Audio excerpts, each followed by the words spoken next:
Oi, pessoal. Hoje é quinta-feira, 9 de julho de 2026, e o nosso querido amigo, nosso irmão, Andrei Martchanov, tá aqui com a gente. Seja bem-vindo, meu amigo Andrei. Foi um prazer. Quero começar pelo que aconteceu nas últimas 24 horas, com esses dois ataques. A gente tem o caso do Estreito de Hormuz, depois do memorando de entendimento. Como você sabe, esse memorando foi assinado entre o Irã e os Estados Unidos. É o seu memorando favorito. Ninguém parece se importar com o que tem dentro dele. E aí a gente vê os Estados Unidos continuando, tentando administrar essa questão do Estreito de Hormuz. O que me impressiona é que eles não conseguiram fazer isso com aquela Operação Liberdade, ou Projeto Liberdade, que aconteceu antes da assinatura do memorando. E agora estão tentando fazer sob o memorando, dentro daquela linha do acordo, que basicamente diz que o Irã é quem controla o Estreito de Hormuz.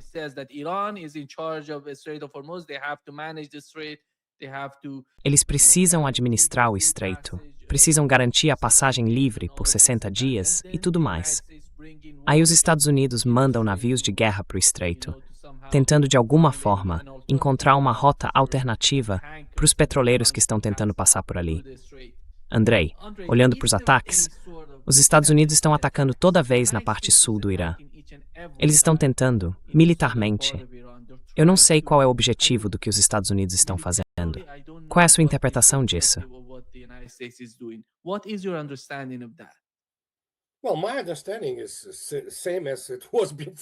Olha, o meu entendimento continua o mesmo de antes. Eu já disse desde o começo. Esse memorando de entendimento aí não vale nem como papel higiênico, é para jogar fora. Não tem por que discutir isso. Quero dizer, qualquer coisa que você conclua com o Ocidente hoje não vale o papel em que está escrita. É tudo lixo.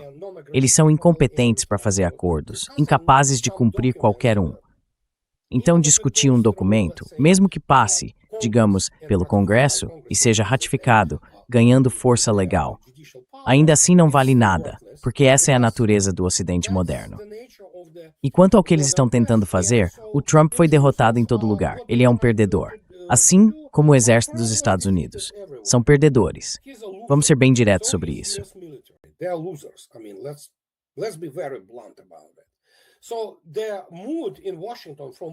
Então, o clima em Washington, pelo que eu percebo, é de reagir com raiva, de tentar mostrar alguma coisa, tipo, nós não somos importantes, quando na verdade são, porque eles simplesmente não conseguem uma folga. Tudo começou, claro, com o colapso total daqueles planos idiotas, criados por amadores na CIA, no Pentágono e em Washington, achando que dava para fazer a Rússia desmoronar, tirar o regime do Putin e por aí vai. Apostaram tudo nisso, fracassaram de forma vergonhosa e foram humilhados militarmente. Aí você lembra da Prosperity Guardian, né? Gente que usa sandálias e depende quase totalmente da tecnologia iraniana e tudo mais. Pois é, eu não me lembro de nenhum sucesso nessas missões. Lembra? A ideia era abrir o Bab al-Mandab, o Mar Vermelho e tudo aquilo. E foi um fracasso miserável.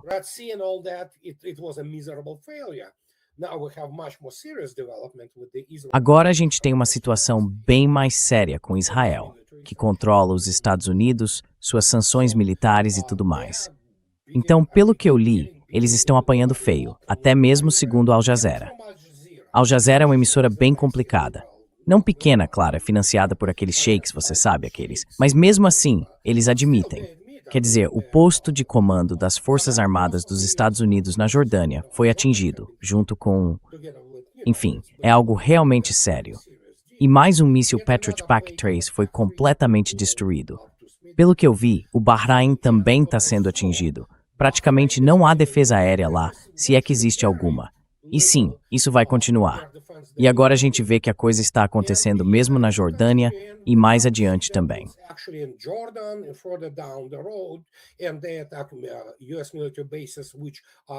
E eles atacam bases militares dos Estados Unidos que ficam longe, basicamente fora do Golfo Pérsico. Então sim, isso vai continuar, porque eles não têm outra opção. Os Estados Unidos, do jeito que existem hoje, não conseguem perder de forma digna. Tem que ser uma humilhação militar total. E é isso que está acontecendo. Eles acham que se quiserem mais, a única coisa que os Estados Unidos podem fazer é de alguma forma mudar o resultado. Mas não podem. E o que eu posso dizer? Isso vai continuar até eles esgotarem completamente o que restou desses estoques. Eles não conseguem repor, não conseguem reabastecer esses arsenais. Então sim, vai haver... Bom, Sr. Trump, você ouviu ele. O cara, olha, eu não sei em que universo ele vive, mas é isso que ele é.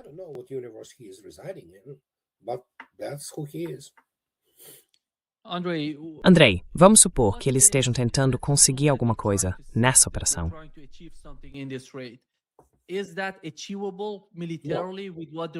Isso é alcançável militarmente, do jeito que eles estão fazendo? Não, não é. Como é que eles podem conseguir alguma coisa sem basicamente derrotar militarmente o principal, digamos, o verdadeiro dono das chaves do Estreito de Hormuz, que é o Irã? Eles estão se arriscando. E, de novo, tem todo tipo de boato circulando por aí. Eu não acredito neles. Sempre espero 24, 48, até 72 horas.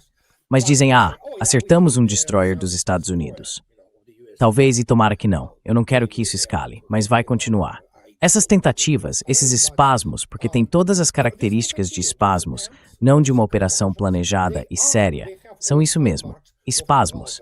Tipo, vamos bombardear alguma coisa.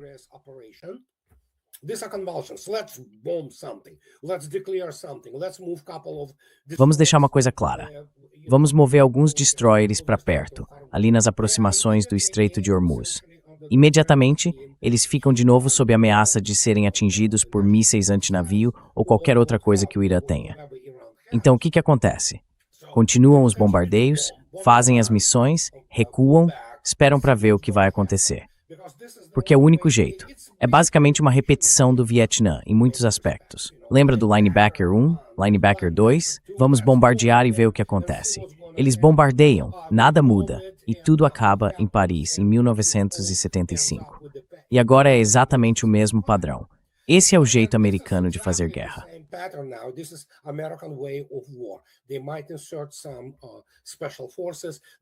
Eles podem mandar algumas forças especiais, podem bombardear algumas instalações. E é basicamente isso. Se quiserem travar uma guerra de verdade, teriam que declarar um recrutamento nos Estados Unidos, convocar, sei lá, uns 2 milhões de pessoas, gastar uns 2 anos tentando preparar esse pessoal para uma guerra que os Estados Unidos nunca enfrentaram. E aí, sabe, tentar invadir o Irã. Nessa altura, os iranianos, que são um povo bem sofisticado, já estariam esperando e antecipando o que vai acontecer. E de novo, quanto ao destino da base americana hoje, lá no Bahrein, o quartel-general da Quinta Frota está sendo, digamos, reduzido a uma massa sangrenta.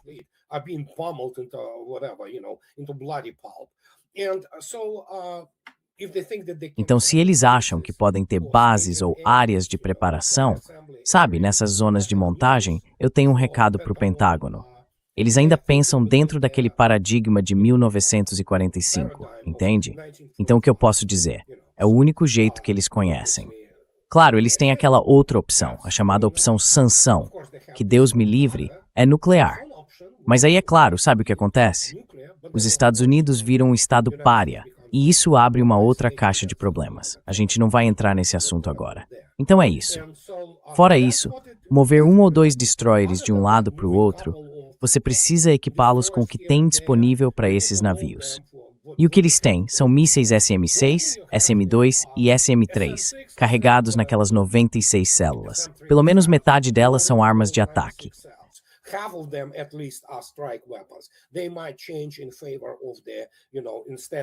Eles podem mudar isso, sabe? Em vez de 48 por 48, talvez façam menos Tomahawks, que são carregados naqueles lançadores MK-41, e coloquem mais mísseis SM-6. Eles também têm o SSM, que é o míssil Sea Sparrow, lançado do Convés. E é basicamente isso. Na prática, não tem muito mais do que isso. Então, podem lançar esses Tomahawks. Quer dizer, eles vão voar para algum lugar, alguns vão ser abatidos, outros vão atingir, sei lá, talvez um jardim de infância ou algo assim. E depois disso, qual é o valor desses navios? Muito pouco. Muito pouco, porque acabam virando nada mais do que alvos flutuantes de prestígio.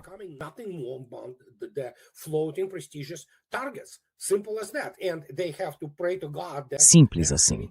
E eles têm que rezar para que o sistema Aegis e o radar SPY-1D ou SPY-6, se for o modelo Flight 3, e os destroyers da classe Arleigh Burke funcionem direito contra um ataque massivo que pode vir voando. Essa é a situação. É simples assim. As táticas, nesse caso específico, determinam os resultados operacionais e estratégicos. E, de novo, a gente só pode sentar aqui e tentar adivinhar o que está acontecendo lá. Mas, claramente, os dois lados estão divulgando declarações que se contradizem. Nesse momento, eu seria muito cauteloso, até para considerar qualquer coisa que venha do CENTCOM sobre o que quer que esteja acontecendo por lá. E, mais uma vez, existe também o perigo das minas.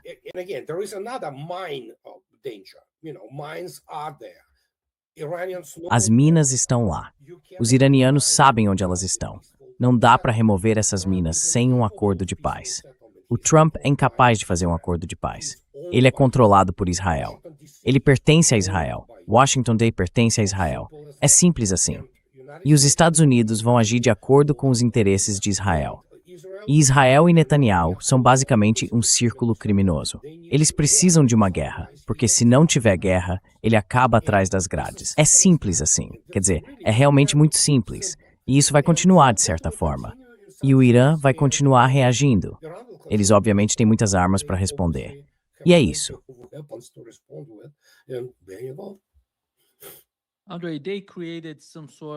André, eles criaram uma certa ideia no Ocidente de que o país inteiro está desmoronando.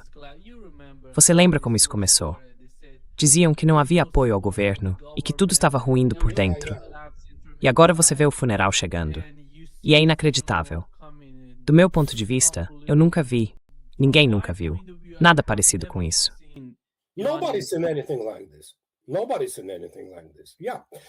Ninguém nunca viu nada parecido com isso. Mas é assim que as coisas são.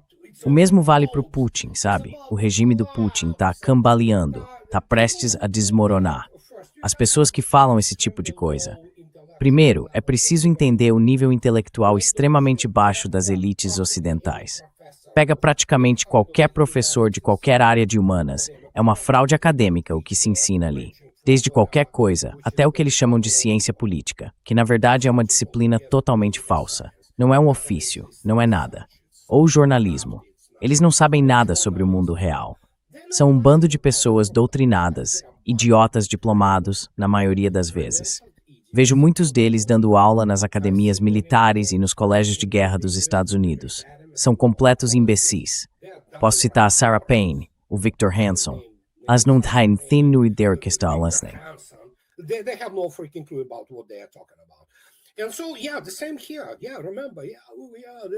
Então o mesmo aqui. Lembrem-se, o Khamenei não é popular.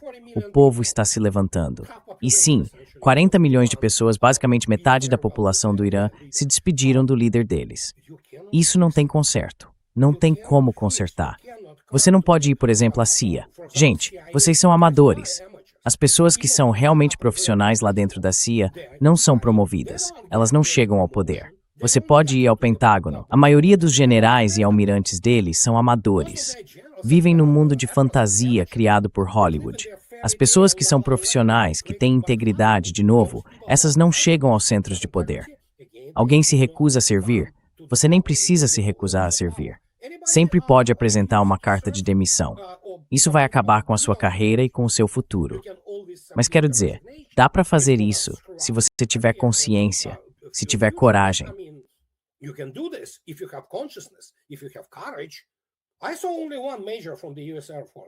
Eu vi só um major da Força Aérea dos Estados Unidos que teve coragem suficiente para ir lá, na frente do Congresso americano. A maioria deles é corrupta, e os outros só tentam arrumar justificativa para isso, dizendo que não passam de marionetes. Eles servem aos seus, digamos, mestres israelenses. E aquele cara, que já nem parece mais um ser humano normal, eu vi ele falando. Ele disse, acho que foi um ato falho, ele chamou o Zelensky, que é um viciado em drogas, de Sr. Putin. Dá para ver o quanto ele está obcecado com tudo isso. Ele está basicamente encurralado agora. E isso é ruim, certo? A única coisa que eles fazem, como já foi dito, a única coisa que conseguem fazer é relações públicas. É só isso. Propaganda no estilo Goebbels, lavando o cérebro das pessoas. Goebbelsian propaganda, brainwashing people. In terms of real application of Em termos de aplicação real de habilidades de gestão, de ciência, de tecnologia e coisas assim, os Estados Unidos já estão militarmente, como eu já disse, longe de ser uma nova geração.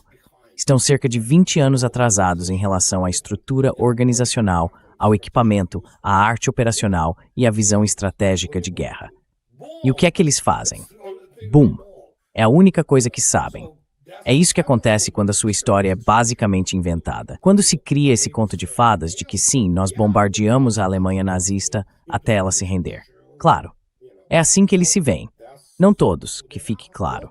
Eu não estou generalizando, mas os Estados Unidos, e junto com eles, especialmente a Europa, vem passando por um processo de seleção negativa desde os anos 80. negative selection process since 1980s.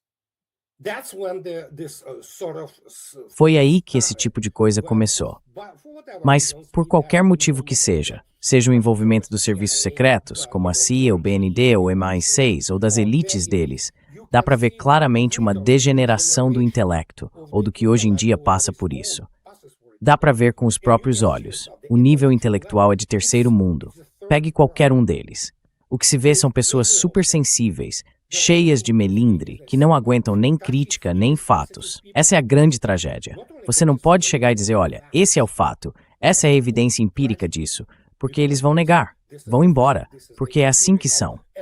São crianças, mimadas, birrentas. É isso que são. E é isso que formam nas universidades da Ivy League, um bando de idiotas. É isso aí. bunch of morons. So that's what it is. It seems that the Trump administration is Parece que o governo Trump está tentando desesperadamente produzir mais armas e mais equipamentos bélicos. Eles estão fazendo de tudo agora, André. Pelo que a gente soube do lado iraniano, se a guerra escalar, o Irã tem... Pelo menos um dos comandantes disse que um dos mísseis hipersônicos lançados do Irã em direção a Israel levaria, sei lá, algo em torno de 6 a 7 minutos para chegar e atingir o alvo. E existe algum sistema de defesa aérea em Israel? Ou algo assim? O que os Estados Unidos podem fazer diante do que está acontecendo com as bases aéreas no Golfo Pérsico? Eles já não têm mais essas bases. Na Jordânia, a mesma coisa. E em Israel, alguns alvos foram atingidos. Eu não sei. Como você vê a situação em Israel? Porque Israel disse, hoje, a mídia israelense afirmou, que estão preparados, prontos para reagir. Israeli media said we're prepared, we're ready to get back. Yeah, I mean, yeah, you cannot take seriously. Quer dizer, é isso. Não dá para levar a sério nada que venha desse país, basicamente. É um regime terrorista. Eles mentem o tempo todo. E além disso, controlam tudo. Censuram tudo, porque é assim que funcionam. Bom, mas eles só são bons mesmo em genocídio. Primeiro, deixa eu corrigir uma coisa. O Irã não tem armas hipersônicas. Ninguém tem armas hipersônicas de verdade. O que o Irã tem é o mesmo que alguns outros países têm, o que se chama de mísseis balísticos, com ogivas que podem manobrar. Some maneuverable warheads. They, by definition, especially Eles, por definição, especialmente se seguirem aquela trajetória balística clássica, por serem de alcance intermediário, acabam acelerando até o que se chama de velocidade hipersônica. O Irã, teoricamente, e eu acredito que eles têm essa tecnologia, ainda pode lançar algo numa trajetória balística rebaixada. Esses mísseis são rápidos, sem dúvida nenhuma. Mas, de novo, as pessoas ainda não entendem o que é realmente hipersônico. Mesmo assim, o que o Irã já tem é suficiente para atravessar qualquer sistema que os Estados Unidos possuam. E aqui nem estamos falando de Israel, porque a defesa aérea de Israel é, na prática, a defesa aérea dos Estados Unidos. Todos aqueles sistemas israelenses, o chapéu de Davi, a funda de Davi e todos esses nomes, são, na verdade, da Boeing, da Lockheed e da Raytheon. it's all Boeing, Lockheed, and Raytheon. Just, change shields, the É só, sabe, trocar os escudos, as etiquetas de feito nos Estados Unidos para feito em Israel. Basicamente é isso. Então eles ficam sem defesa, e o Irã consegue avançar quando quiser. E a gente precisa olhar para isso. Logo de cara, eu quero dizer de novo, eu não sei o que aquele pastor anda espalhando de novo um monte de bobagens. Primeiro, eles não têm só 4% de eficácia. Antes de mais nada, é preciso separar bem contra que tipo de alvo eles operam. O PAC-3 não tem 4%. Eles ainda conseguem derrubar algumas como mísseis balísticos mais primitivos. Às vezes, é seus sucessos.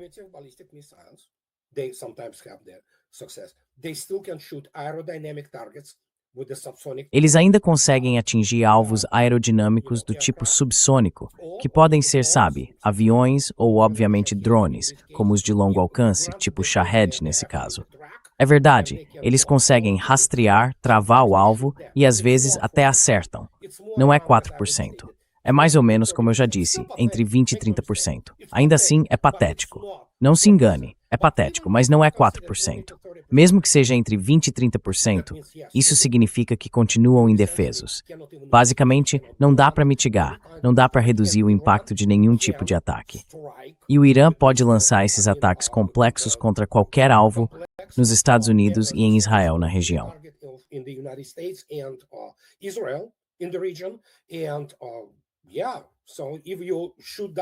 Pois é, se você derruba, digamos, 2 de cada 10 mísseis, ainda assim acaba sendo completamente destruído.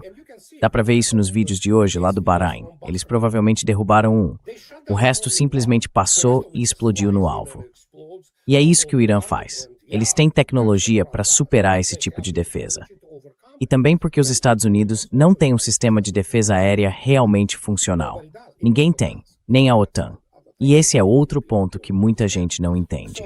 Então, nesse caso, essa eficácia, ou melhor, a falta dela, é claramente uma fraqueza estratégica. Ela se transforma, do nível tático e operacional, em uma fraqueza estratégica.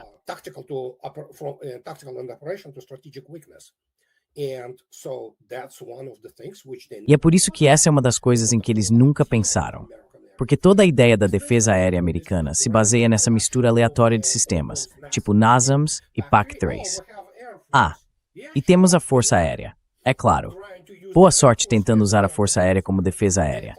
Eles achavam que podiam fazer SEAD, ou seja, suprimir as defesas aéreas inimigas contra um país como o Iraque, que na época tinha um sistema de defesa aérea praticamente da época da Guerra Civil Americana, lá de 1861 ou algo assim. Sim, nós suprimimos. Não suprimiram. E mesmo lá já tiveram problemas, certo? Agora estamos falando de um país muito mais moderno, tecnologicamente avançado e com capacidade industrial como o Irã. E eles vão continuar explodindo coisas pelo tempo que for necessário.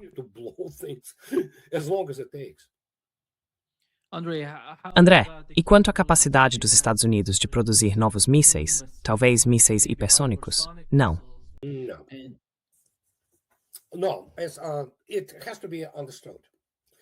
Não, isso precisa ser entendido. O que a gente ouve por aí e lê nas notícias é que os Estados Unidos estão longe de desenvolver armas hipersônicas de verdade. Eu acho que isso deixou muita gente do Estado-Maior e do Ministério da Defesa da Rússia irritada.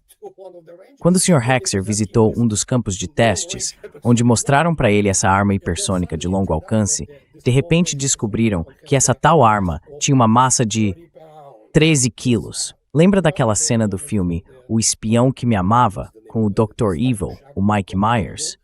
Vocês vão ter que me dar $1 milhão.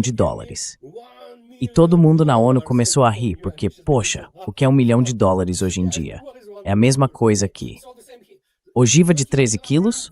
Tá de brincadeira, né? Era melhor pegar um canhão de 155 milímetros e tentarem levar para a linha de frente.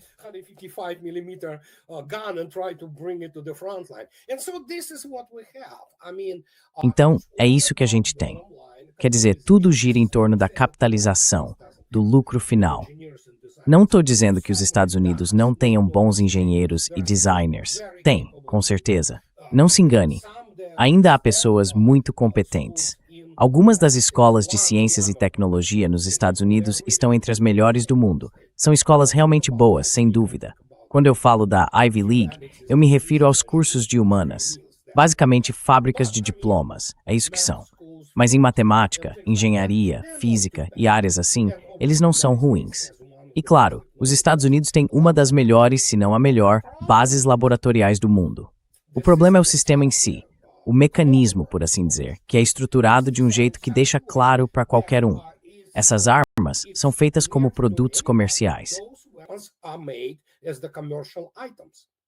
And now, when this was E happening agora, quando isso vem acontecendo há mais de 40 anos, basicamente, e até antes disso, de repente a gente se vê nessa situação de, meu Deus, estamos presos nos anos 90. Pois é, o que são os anos 90? 30 anos atrás. Então o que temos? Ainda temos o quê? Esse negócio do Tomahawk, né? Quantas versões já fizeram? Bloco 4, bloco 5? Melhora um pouquinho a antena, melhora um pouquinho sei lá o quê, o sistema de guiagem, o GPS, essas coisas. Tudo bem. O problema é que hoje em dia, a defesa aérea moderna tem um ritmo tecnológico enorme, sabe? Porque até os Sirius, lembra de 2018? De 100 Tomahawks e JASSMs, 79 foram abatidos pela defesa aérea da Síria, que obviamente teve alerta antecipado dos russos. E é isso. Essa é a guerra moderna. E eles ainda não conseguem entender isso. Continuam desenvolvendo essas coisas. they still cannot grasp it. They continue to develop this, they think just enough. And then, of course, Eles pensam só o suficiente. E aí, claro, olha para o F-35, o mais recente. Você leu o último relatório do Escritório de Responsabilidade do Governo, de julho de 2020. É basicamente a descrição de uma catástrofe tecnológica. E eles conseguem mudar isso? Não. Porque é o complexo militar, industrial, congressual e midiático. É uma porta giratória com as mesmas pessoas de sempre, corruptas até o osso, que só se importam com o quê? Acionistas, capitalização e ganhar dinheiro. A guerra de verdade, eles nunca viram uma guerra de verdade. Sabe, qualquer um que me diga, foi uma guerra real, derrotamos o Iraque, por favor. O Afeganistão foi só uma operação policial de alta intensidade. Basicamente foi isso. E mesmo assim eles perderam. Então é isso que a gente vê agora com o Irã. E de novo, operação militar especial. now with Iran, and again, special military operation. Yeah. Andrei, Andrei, você sabe, a Turquia tenta comprar caças F-35 dos Estados Unidos, que é um dos principais objetivos do Erdogan hoje em dia. E a gente sabe que Israel é totalmente contra isso. Eu não sei bem o que isso significa. O que eles realmente querem com esses F-35? Quais são as capacidades dessas aeronaves? E como isso pode mudar a posição deles? Porque parece que há uma espécie de disputa dentro do governo, dentro da administração Trump, já que Israel, você sabe, Trump administration, because Israeli, lobby Israel doesn't- control them, yeah. I mean, again, Ele vai controlá-los. Quer dizer, de novo, o Trump vai fazer o que a Miriam Adelson mandar ele fazer. E provavelmente já explicaram para ele que ele não é, digamos, uma figura autônoma. Ele tem que obedecer. E de novo, os arquivos do Epstein, as pessoas acham que isso foi esquecido. Não foi. Vamos lá, todo mundo sabe do que se trata. A gente só não pode dizer. Não pode dizer por causa, obviamente, da presunção de inocência e coisas desse tipo. Mas a verdade é que todo mundo sabe. Todo mundo entende. Então, o que eu posso dizer? Se a Turquia quer comprar essa sucata, o que eu posso dizer? Meu Deus, esse romance de terror, por assim dizer, com o F-35. E não importa o quanto tentem consertar, não dá para consertar algo que já nasceu ruim, entende? E se a Turquia quer comprar, tudo bem. and if Turkey wants to buy it, sure. The only reason they want to buy it is because they had this. O único motivo pelo qual eles querem comprar isso é porque tinham algumas instalações de produção lá que faziam parte da cadeia de suprimentos do F-35. Eles fabricavam partes da fuselagem e das asas na Turquia. Que fiquem com isso. Tudo bem, claro. Como eu já disse várias vezes, a visão deles sobre a guerra e sobre o Pentágono é de gente que não vive na realidade. Eles continuam insistindo em todo tipo de projeto absurdo. E veja só, há quantos anos estamos nisso? Eu acredito que o F-35 começou a ser entregue às primeiras unidades de linha de frente por volta de 2006. 20 anos, e ainda não existe um único F-35 realmente pronto para combate, capaz de executar todas as 6 missões críticas para as quais foi projetado. Nenhum. Olhe os números. Mas tudo bem, deixem eles comprarem. It's just, but yeah, sure, let them buy it. Israel accepted if you want to sell them. Israel aceitou que se você quiser vender para eles, pode oferecer uma versão reduzida do F-35 e depois vender para a Turquia. Andrei, parece que não é só uma questão de preço do F-35. A manutenção desse avião é tão complicada. Olhando para os números e para a forma como tudo funciona, eu acho que eles vão acabar dependendo dessas empresas, do complexo militar e industrial dos Estados Unidos, para fazer isso. Porque sozinhos eles não vão conseguir. Well, I mean, first, you can shut it down to start with. Bom, olha, primeiro, dá para simplesmente desligar o sistema, para começar. É como os carros novos. Eles podem ser desligados direto dos Estados Unidos. E se você não vai pilotar, na prática você está só alugando o avião, não comprando. Primeiro, todas essas capacidades foram supervalorizadas. E na maior parte, isso é propaganda.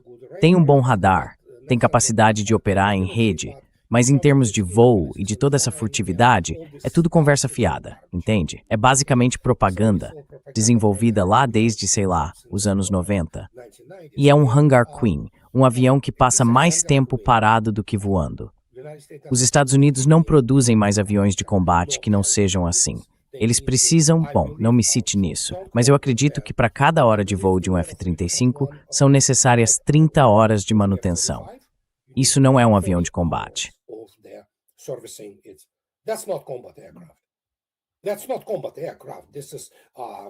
Isso não é uma aeronave de combate. É uma peça de exposição, ou algo do tipo, para olhar, para pensar. Não é um avião de combate. Ele não consegue operar em várias outras condições ambientais. E, sinceramente, é quase patético, de verdade. Então, se eles quiserem enfrentar um R-77 ou um R-37, que não ligam para quão furtivo você é, tudo bem. Vão em frente. É assim que as coisas são. E a única coisa que eles podem fazer, como eu já disse, é propaganda, Hollywood, todas aquelas declarações grandiosas. Mas no fim das contas, o que eles têm é basicamente um fiasco, que talvez sirva para voar contra, sei lá, algumas tribos no Pacífico em alguma parte do oceano. Talvez funcione. Eles não vão conseguir atirar nele com arco e flecha. Mas na realidade, em condições reais de combate, especialmente contra uma defesa aérea de verdade, aí a história é completamente diferente.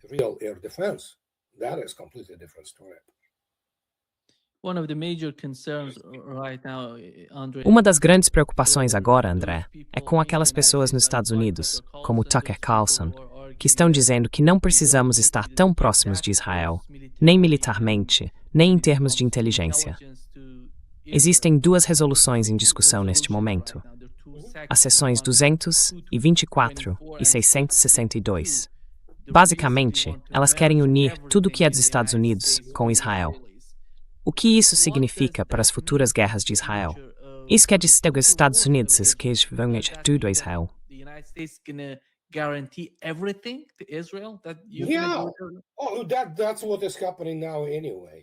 É isso que está acontecendo agora mesmo. Eu não vejo por que tanto alarde. Já acabou. O Pentágono, as Forças Armadas dos Estados Unidos, são as Forças Armadas de Israel. Então eles vão jurar lealdade a Israel. Não à Constituição dos Estados Unidos, nem ao povo americano. E a gente tem que aceitar isso como a realidade. Simples assim. Então, bom, se em Washington eles estão de boa com isso, quem sou eu para, sabe, mudar alguma coisa? Os Estados Unidos são basicamente... Bom, esse é o resultado. E nesse caso, como eu já disse, eu não entendo por que as pessoas fazem tanto alarde com isso.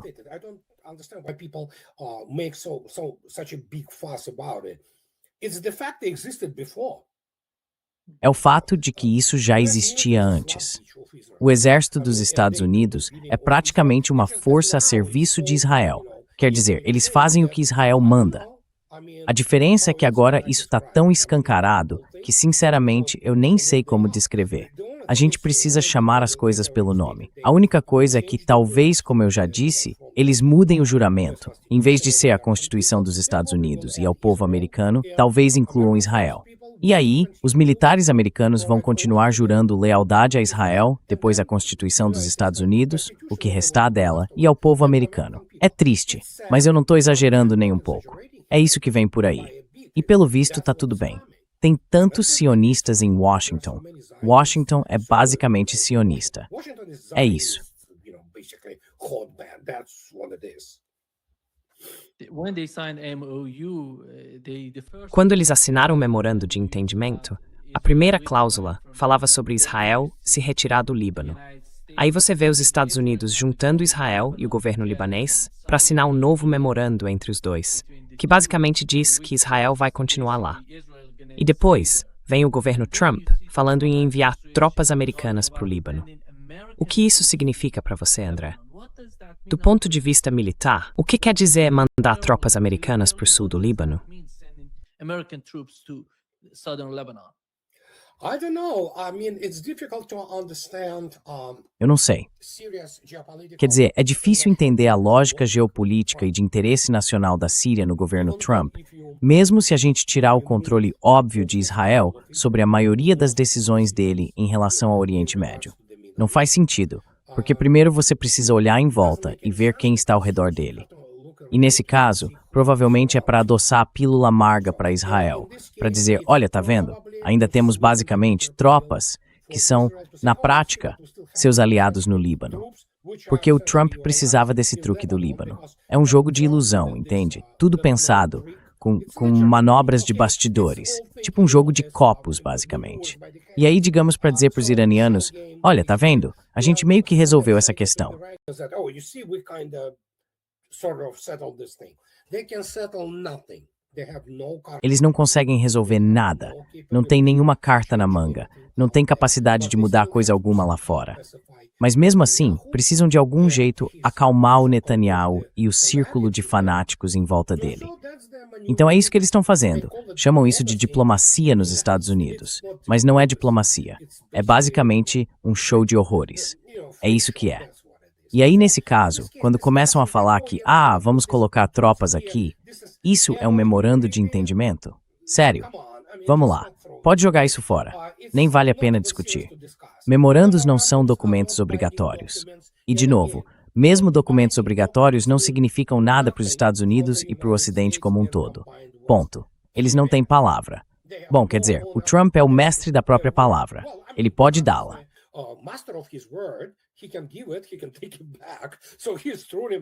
Ele pode voltar atrás. Então ele é realmente dono da própria palavra. Estamos discutindo algo que nem deveria estar sendo discutido, porque é preciso partir do princípio de que eles são mentirosos. O Sr. Lavrov disse hoje, e eu cito, nós não confiamos em vocês. Os russos nunca confiaram, na verdade, para quem ainda acredita nisso. E é inútil. Inútil.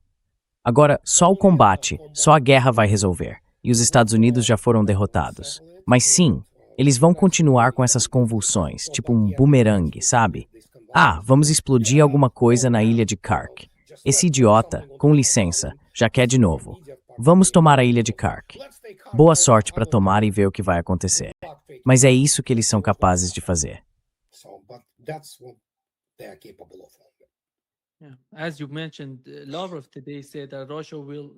Como você mencionou, o Lavrov disse hoje que a Rússia não vai mais acreditar no desejo do Ocidente de buscar uma solução negociada para a Ucrânia.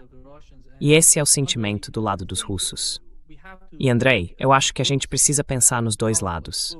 Tanto em relação ao Irã quanto à Rússia, tudo depende do complexo militar industrial, dos mísseis, dos interceptores, de tudo que eles têm para enfrentar esses dois países. E o Donald Trump, como eu comentei, está tentando desesperadamente produzir mais mísseis, mais interceptores, para continuar na luta e se manter nela. Você acha que no fim das contas, essas duas frentes vão acabar levando o complexo militar industrial a, digamos, se ajoelhar? Porque essa parece ser a única solução para isso, para essas duas situações.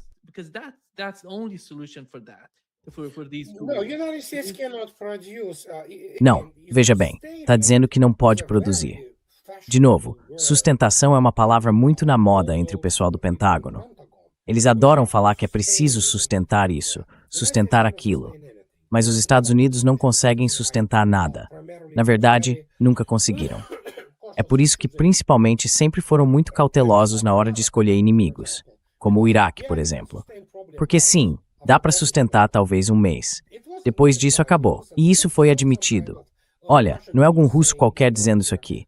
Eu estou citando profissionais americanos, gente que saiu de lá e que disse claramente, num caso de guerra, tipo com a Rússia. E ainda tem idiotas que acham que dá para lutar contra a Rússia, a gente ficaria sem nada em 2 semanas. Você mesmo viu isso.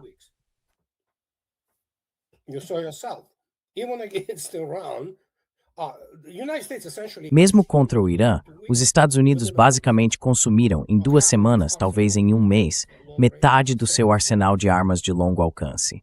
E eles não conseguem produzir rápido bastante. Conseguem fabricar talvez 700 mísseis de defesa aérea por ano. Isso equivale mais ou menos a uma noite de operação da defesa aérea russa. É isso. Muita gente não tem noção dos números e da escala envolvida. Eles podem até voltar a produzir 1.500, mas quando você olha o ritmo de uso, levando em conta a eficácia, as probabilidades reais de acerto, é aí que se calcula o consumo. É uma equação básica, logarítmica, exponencial. Dá para fazer as contas. É teoria clássica de probabilidades.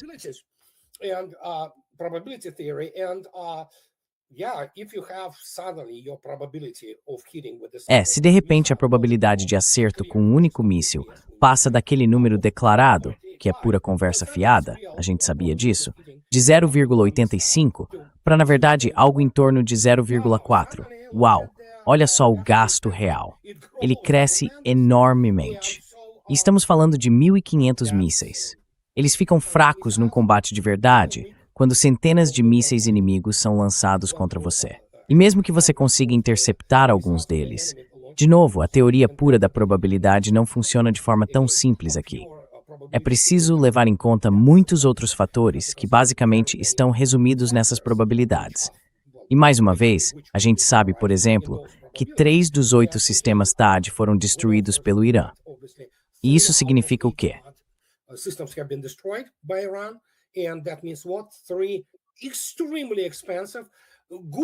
3 radares caríssimos, de alta qualidade, que poderiam ser usados como sistemas de alerta antecipado, foram destruídos. Pois é, tá aí o resultado. Como é que se calcula isso? Olha, os modelos são bem complexos, e os iranianos são ótimos matemáticos. Eles fazem cálculos que não ficam em nada atrás do que os computadores fazem para aquele pessoal que trabalha no Pentágono. Então eles sabem exatamente o que está acontecendo. Entendem a dinâmica, conhecem bem a própria capacidade e também entendem a própria resistência.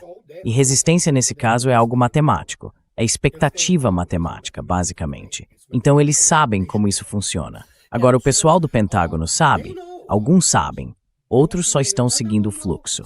E, de novo, veja bem, o Larry Wilkerson é um homem por quem eu tenho enorme respeito. O Coronel Wilkerson já esteve no seu programa várias vezes.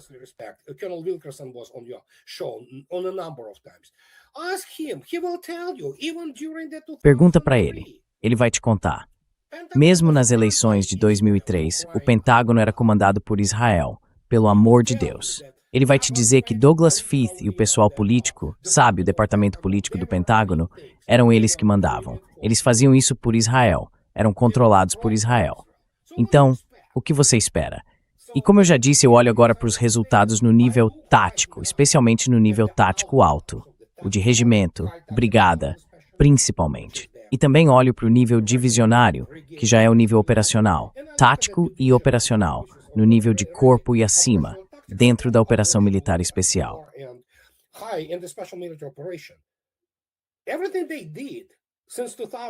Tudo o que eles fizeram desde 2022, no fim de 2022, foi basicamente obra de amadores que não fazem ideia do que estão lidando.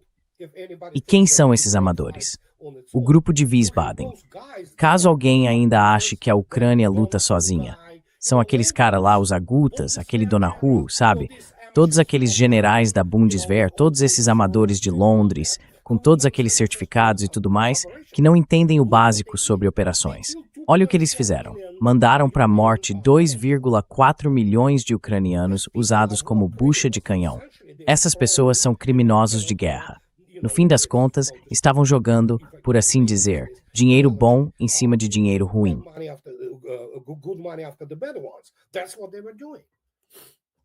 Era isso que eles estavam fazendo. Então, o que eu posso dizer? Será que eles entendem o que fizeram? Não.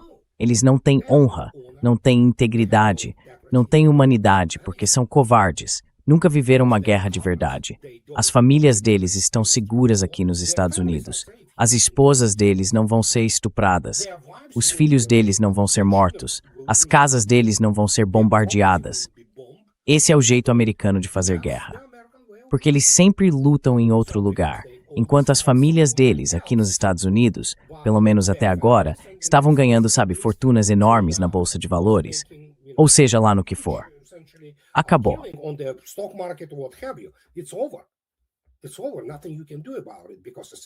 Acabou. Não tem nada que você possa fazer a respeito. Porque no fim das contas, todo o sistema, todo o paradigma mudou. E de repente, os Estados Unidos estão enfrentando inimigos de verdade, inimigos reais, que atiram de volta, que são muito corajosos e que lutam pela própria terra. Um conceito sobre o qual nenhum soldado americano, nenhum agente da CIA, ninguém desse meio tem a menor noção.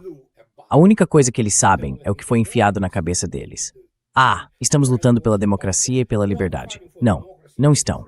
Vocês não passam de uma força expedicionária enviada para impor o domínio imperial. Ponto final. É isso. É por isso que matam civis. E chamam isso de choque e pavor.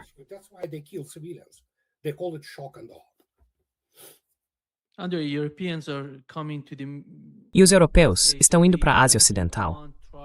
Eles foram para Omã, tentaram convencer o governo de lá dizendo: vamos mandar navios caça-minas para ajudar vocês.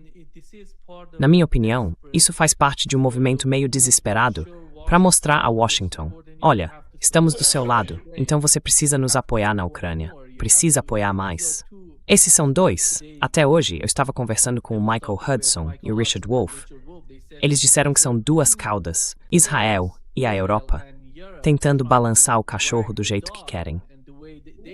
E basicamente, se a gente olha para o comportamento dos europeus e para a continuidade da produção de mais drones, é como se estivessem tentando convencer todo mundo de que a Ucrânia está vencendo.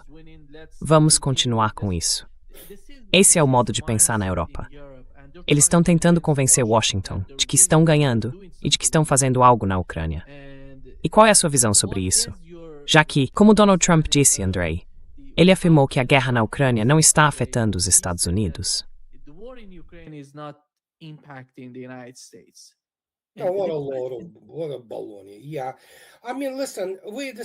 Que conversa fiada. É sério. Olha, a gente está discutindo ele disse, ela disse.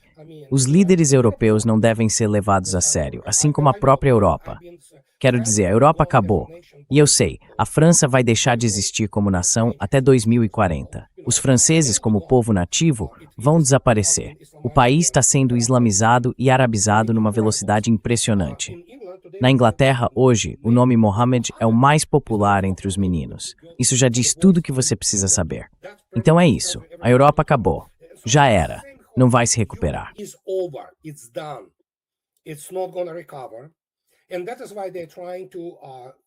E é por isso que eles estão tentando. Você precisa entender.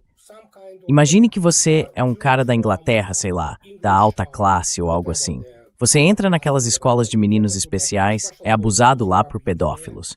Depois passa por uma lavagem cerebral, tipo Boris Johnson, e fica cercado de imbecis que tiram diploma em Oxford em literatura inglesa ou alguma besteira como história. Então você é doutrinado. Não é uma pessoa brilhante, entende? Então a única coisa que você quer é se divertir na vida. Você tem alguma qualidade de liderança de Estado? Não.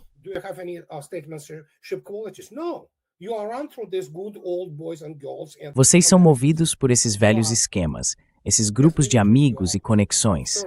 Como força militar, são de terceira categoria, no máximo. A economia de vocês é péssima. Nem dá para dizer que são um país sério, entende? E isso não é só no Reino Unido. Acontece também na Alemanha.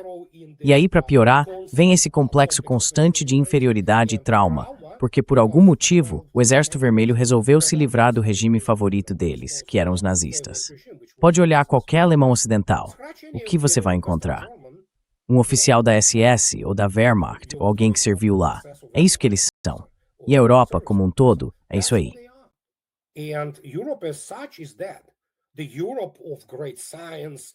A Europa da grande ciência, das ideias, inclusive das ideias liberais, sabe, as liberais de verdade, não que a gente tem nos Estados Unidos. Lá não é liberalismo, é praticamente um culto à morte.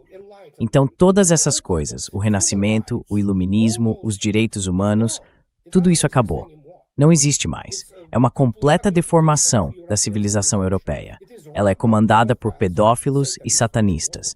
E a maioria deles é isso mesmo, se você for ver. Muitos deles apoiam nazistas. Então, o que eu posso dizer? Que façam o que quiserem, que tentem convencer quem quiserem.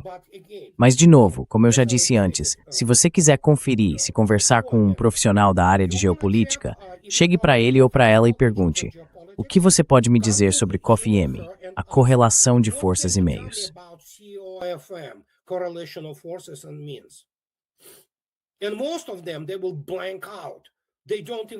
E a maioria deles vai travar.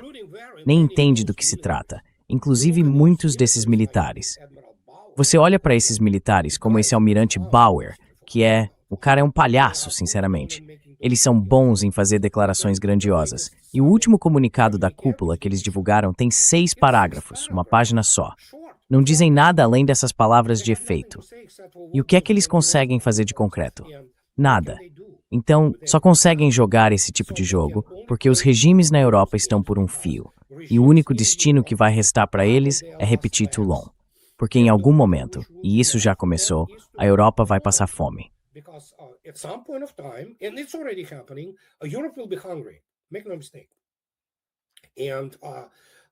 Não se enganem. Então, como é que eles vão reprimir algo que já está começando a ferver, sabe? Pelo menos eu aplaudo o povo inglês, porque eles se levantaram e disseram: a gente não aguenta mais isso. Essa, digamos, aniquilação da população indígena, essa pedofilia, esses encobrimentos em Roterdã e tudo mais, então já está começando. Eles vão precisar reprimir. É a única forma que eles têm. Porque do contrário, Macron, Merz, von der Leyen, todos esses são criminosos de guerra. Eles têm que estar atrás das grades. Simples assim. E hoje mesmo eu li uma notícia, fiquei horrorizado. 5.000 pessoas morreram de calor só na Alemanha, na semana passada.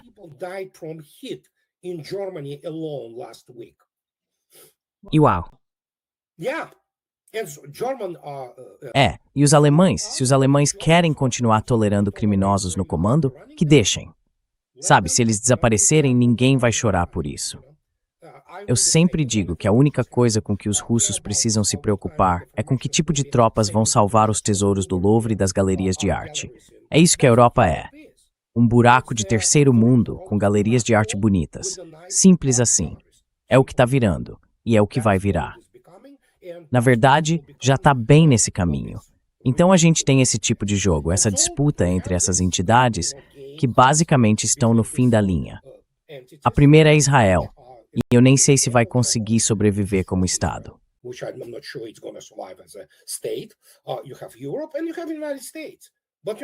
A Europa. E aí você tem os Estados Unidos. Mas os Estados Unidos, diferente desses outros dois, tem recursos, é um país intrinsecamente rico, então pode acabar sobrevivendo.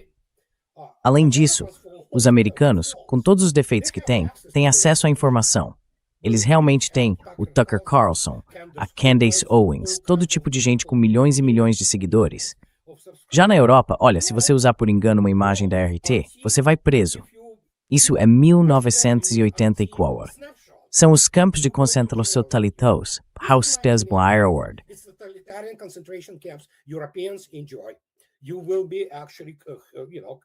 Você vai acabar sendo, sabe, colocado dentro desse campo de concentração e no fim das contas aquilo vai ser o mini-verdade, o mini-paz. Bom, isso já é outra história. Militarmente, industrialmente, tecnologicamente, eles são atrasados, os europeus. Eles ainda não percebem porque pensam: ah, sim, Airbus, claro, Airbus ótimo. Ah, temos construção naval, sim, com certeza. Mas conseguem construir um submarino nuclear de verdade? Sério mesmo? Não. Conseguem ter um programa espacial próprio? Também não. Eles têm alguns satélites, têm o Ariane 5, o que é curioso. Mas fora isso, muita gente não entende. Economicamente, não é nada do que parece ser.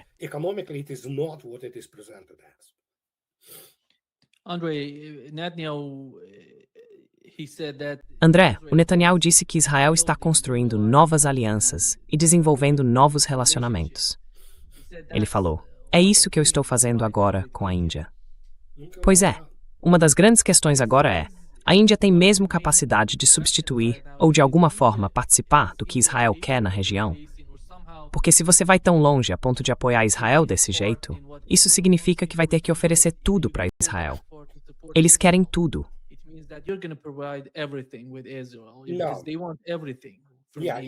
No, India cannot do a thing. The only thing they can Não, do, they a can Índia não sell pode fazer nada. oil and gas. A única coisa que eles conseguem fazer é revender petróleo e gás russos.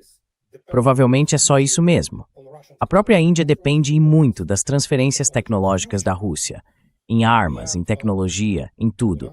E o que quer que eles possam oferecer a Israel? Sinceramente, eu nem sei.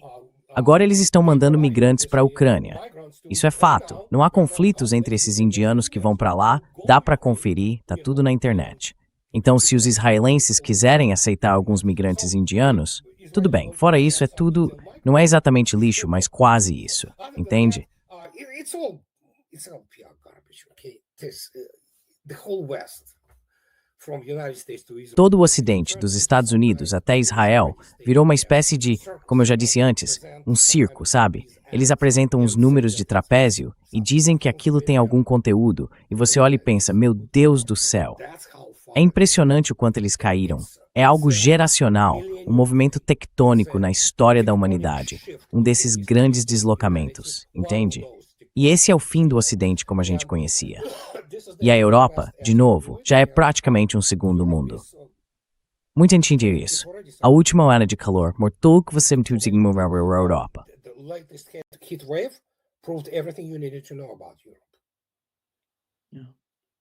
Andre, to wrap up this session, we have André, para encerrar essa conversa, a gente tem dois governos, o do Irã e o da Rússia.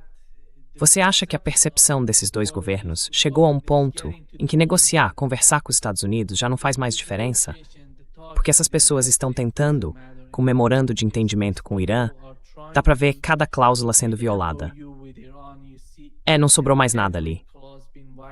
Yeah, it's There's nothing there anymore. throw it away. It's just nothing to talk. Joga isso fora. Não tem nada para falar sobre isso. É tudo lixo. Mr. Medvedev. Então o Sr. Medvedev deixou isso bem claro quando esteve no funeral do Ayatollah Khamenei. Ele falou de forma muito eloquente, sabe? Basicamente o que a Rússia pensa sobre tudo isso, e claro, expressando o luto e o apoio ao Irã e ao povo iraniano. Tem várias questões aí, e eu não vou abrir essa caixa de Pandora agora, principalmente sobre a cooperação militar, que o Irã percebeu tarde demais que precisava fazer do jeito que os russos propuseram. Mas tudo bem, ainda dá tempo. The way Russians proposed, but still, it's fine. It's not too late now.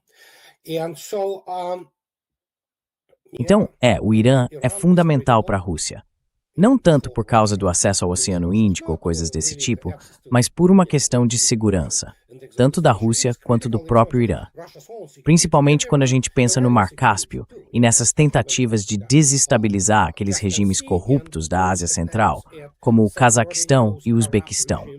O Uzbequistão, claro, não tem acesso a Caxemira, mas o Turcomenistão... Bom, o Turcomenistão é uma história completamente diferente. E o Cazaquistão, eles têm e vão continuar se vendendo. É o que fazem, é o que os limítrofes e esse tipo de gente faz. Eles se vendem porque, no fim das contas, são como prostitutas geopolíticas. Esse é o destino dos limítrofes. it's the fate of the limitrophs. Eles têm HIMARS no Cazaquistão, Ping. Well, yeah, and Kazakhstan makes pretend. Pois é, e o Cazaquistão finge que não tem nada a ver com os drones que estão sendo lançados contra cidades russas nos Urais a partir do seu território. Mas os russos sabem muito bem o que está acontecendo. Eles sabem exatamente quem são essas pessoas e o que elas fazem. Só que os russos sempre agiram dentro daquilo que o Frank Herbert, no Duna, chamou de as formas devem ser obedecidas. Os russos obedecem às formas, diplomáticas, militares e tudo mais. Mas não, esse pessoal aí vai tentar se vender para os Estados Unidos ou para a Europa, talvez para desestabilizar o Mar Cáspio e toda a região do Cáspio. Só que a Rússia não vai permitir isso. But Russia will not allow them. So, but what can I say? Mas o que eu posso dizer? É isso que eles são. Eles pertencem a uma cultura totalmente estranha para os russos. Quando a velha geração soviética e as pessoas que ainda valorizam a cultura russa e os laços econômicos com a Rússia morrerem, eles vão acabar virando só mais uma peça na mesa do cassino geopolítico. É isso que eles fazem. É isso que os limítrofes fazem. São, por definição, prostitutas. Não é uma ofensa. É só que eles vivem procurando para quem se vender. Ponto. Simples assim. Essas pessoas, por serem primitivas, dá para ver claramente como estão regredindo em todas essas atitudes.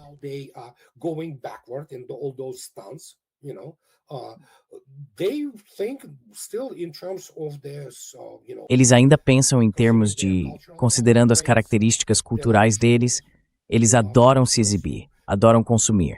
Sabe como é? É aquele consumo de ostentação. No fim das contas, são escolhas, praticamente uma outra versão dos sheiks do Oriente Médio. Então, boa sorte com isso. Mas existe a questão do Cáspio, que é um ponto estratégico no cenário global. Muita gente não entende isso, e é por isso que os russos desenvolveram a flotilha do Cáspio, que é a força naval mais poderosa da região. E claro, isso também tem relação com o Irã e com a crescente cooperação econômica e provavelmente militar entre Rússia e Irã, sendo o Mar Cáspio uma das rotas vitais, por assim dizer.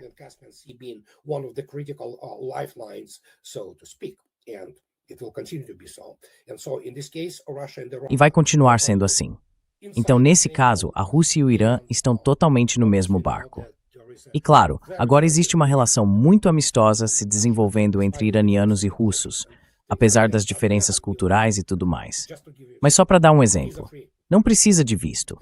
Por exemplo, se você é russo e quer ir para o Irã, é só ir. Você compra a passagem, seja da Aeroflot ou de outra companhia, e pronto, voa para lá. Ou, se um iraniano quiser ir para a Rússia, é a mesma coisa. É só pegar o voo para Moscou ou São Petersburgo, mostrar o passaporte, eles carimbam e pronto. É isso.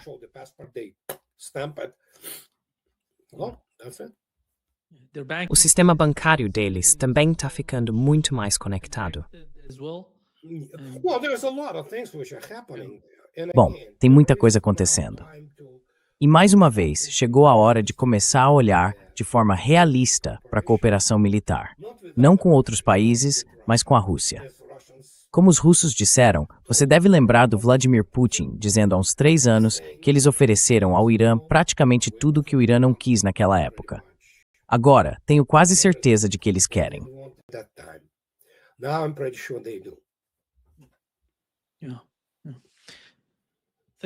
Muito obrigado, Andrei, por estar com a gente hoje. Um grande prazer, como sempre. Foi um prazer. Tchau!